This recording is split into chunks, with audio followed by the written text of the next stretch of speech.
Hey everybody, welcome to Board Game Heaven. My name is Raymond, and in this video I'm taking a look at Boop by Scott Brady, published by Smirk Dagger Games. This is an abstract strategy for 2 players, which plays in about 20 minutes for ages 10 and up. And before I start explaining how to play the game and share my thoughts, I'd like to ask you all to please hit that subscribe button. It really does help the channel if you haven't subscribed already. And if you're already a subscriber, you're an absolute legend.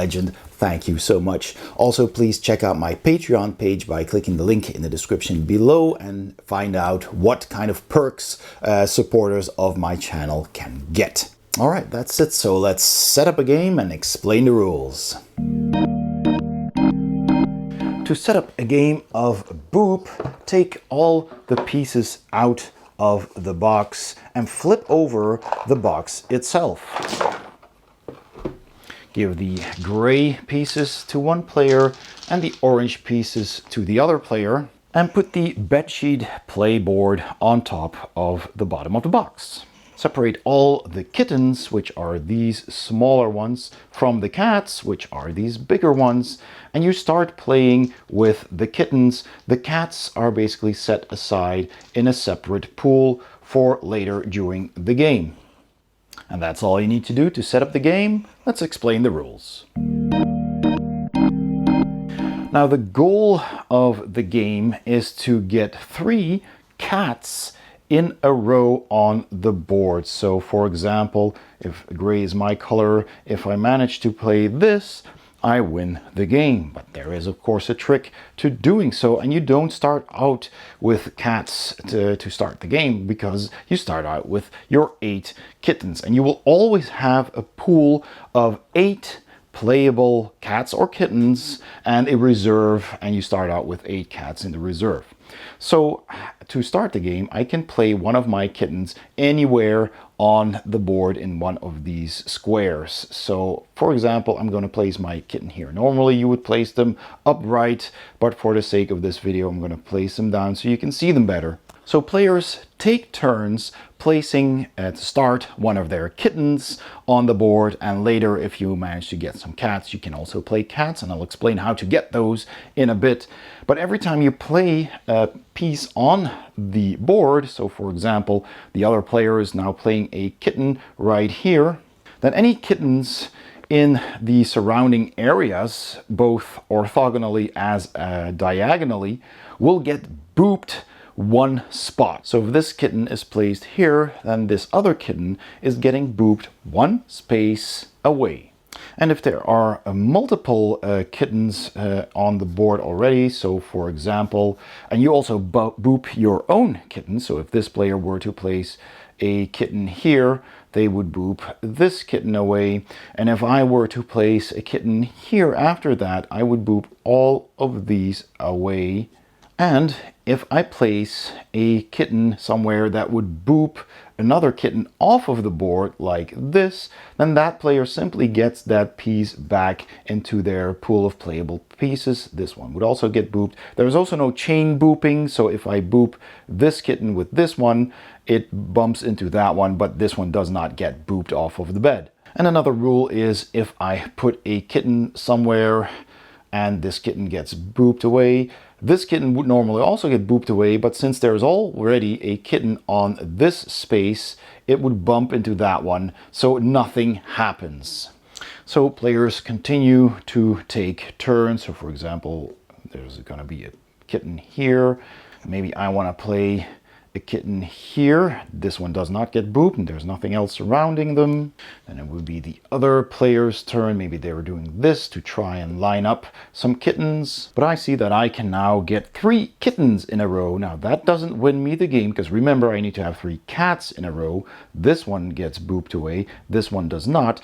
But now I have 3 kittens in a row. Whenever that happens, I take those 3 kittens off of the board.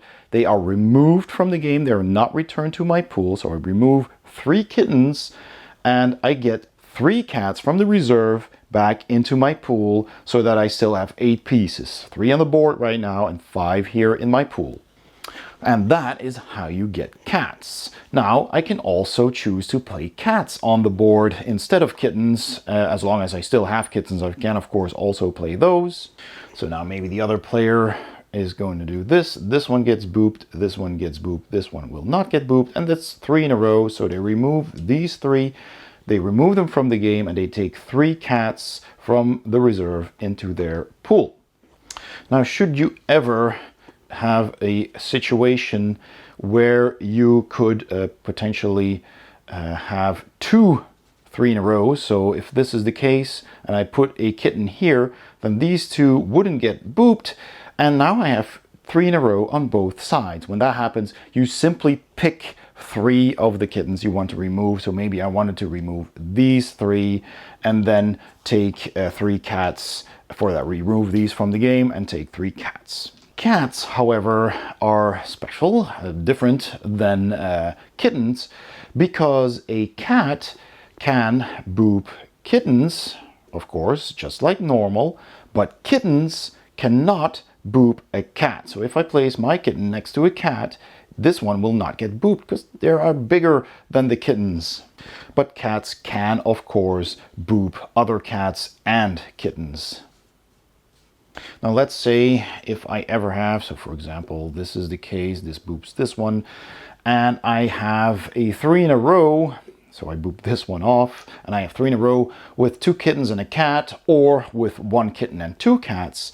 I will also remove these from the board, but instead of removing all 3, I only remove the 2 kittens from the game. I take the cat back into my pool, and I take as many cats as I removed kittens, and I take those from the reserve into my pool. So I had 2 kittens and 1 cat, the cat comes back, and I switch 2 kittens for 2 cats. And of course the same goes for a 3 in a row with 2 cats and 1 kitten. You remove the 1 kitten and take 1 cat from the reserve. So just keep in mind that you always have 8 pieces to play with. In this case, I have 6 here and 2 on the board.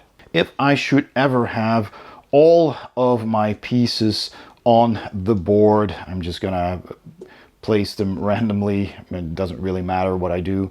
So let's say this is the situation, and I've just placed my last piece on the board, and I have no more pieces left to play. Then I can choose to either remove a kitten anywhere from the game. So I take this kitten, for example, and then take a cat instead. So I basically graduate 1 kitten to a cat. Or if it is beneficial to me, I can also simply remove 1 cat from the board and take it back into my reserve. But only if all my pieces are on the board. And so if I ever manage to get 3 cats in a row, either orthogonally or diagonally in any direction, I win the game. And that is how you play Boop. Let's go to my final thoughts.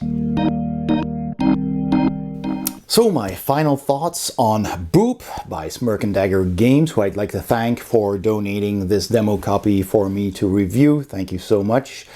First of all, let's start with the components. I really like the components. The box itself is basically a part of the board, which you don't really need because you really only need this mat, which is absolutely fantastic. You put your cats on it, and it's this neat little cloth mat which has some kind of foam filling. Feels really nice, which is basically the bed cover on this box, which makes the bed. That is really cool. You get all these amazing little cats. You've got the kittens in 2 colors, and you got your cats in 2 colors as well, and they're really funny looking. They're so awesome, and they're painted as well. Looks really cool. So you place those on these squares on the bed sheet, and that's your board, and it just works so well. So the components are absolutely perfect. The art is cute. There's not much art on it. There's of course the box art, which is the most eye-catching, of course, with a cute cat on it. There's the paintings on, of course, the little cat meeples. which makes them look really, really cute. And there's, of course, the fish bones and the cat paws pattern on the bed sheet here. Other than that, there's not a lot of art, but it does the job. It looks super cute, which also brings me to the theme. I just love that it has a theme. It's an abstract strategy, and those usually don't need a theme. You know, think chess or checkers or whatever. But it does work really well if it does have a theme, especially when it's as cute as this one, because cats on a bed basically chasing each other away to get the best spot is just so funny. And it works really well, and it makes people want to play this, and that is a plus as well. So I really do like the theme a lot. But most importantly is, of course, the gameplay. This is a very, very clever game. I love it. I've played it lots of times already, and I can absolutely recommend it because it is so clever. You're thinking about where can you most optimally put your cats or your kittens, and you need to think about what happens. You need to think ahead, because if you place your kitten somewhere, it's gonna boop away other kittens, but not cats, and cats will boop away anything, including, of course, for both kittens and cats, your own pieces. And that might be not always helpful, so you're trying to get your kittens and cats lined up so that when you place another piece, that your row of 3 doesn't get disturbed, so you don't want to boop them away. And that's just really clever. You're thinking ahead, at least a turn. If you can think ahead further, you know, if you can kind of predict what your opponent's going to do, then even better, because you're trying to force them in a position where they have multiple options, or basically where you have multiple options to create 3 in a row, and they have only one way to block that, but you can use another way to get what you want. So at some point you're trying to find patterns, right? You're starting to see patterns. The more you play it, you'll get better at it. You'll learn from your mistakes, because if you do something and the opponent makes a move that you just didn't see coming and that messes up your plans, you'll learn from that and you'll try to avoid that next time. And so you're trying to figure out these patterns so that you can force your opponent into a position where they can't stop you. And that is the beauty of this game. It's really thinky. Like it says on the box, it's not a lie. This is really a thinky game, and I really like it for that. So absolutely having a blast with this one. Certainly can recommend it. The replayability is also very good because it's a relatively fast game, depending on how long you need to think about your turns.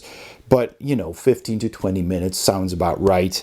And you kind of want to play again and again after that, because it's just so much fun. It is, of course, only a 2-player game. So, you know, it's there's that. But for a 2-player abstract strategy, I can certainly recommend it. And there is, of course, no language dependency because of the fact that it is an abstract strategy. So you only need to understand the rules, and those are very simple. So once you know how to play, you can teach it to anyone in any language, play it with anyone you want. So also thumbs up in that regard. So all in all, big recommendation for me, 2 thumbs up. I love this game. It's so good. It's so clever. And there's multiple versions of it as well. There's a Halloween version, which is called Boop, which has thematic cats as well, which is absolutely cute. And there's also a Boop the Halls, which has a tiered board making a Christmas tree with cats in the Christmas tree, which is thematically also very spot on. So again, I'd like to thank Smirk Dagger for donating a copy for me to review. Having a blast with this. I hope you enjoyed this video. If you did, please give it a thumbs up. Don't forget to subscribe if you haven't already. That really helps the channel. And please also check out my Patreon page by clicking the link in the description below or the icon at the end of this video. Thank you so much for watching, and I'll see you next time on Board Game Heaven.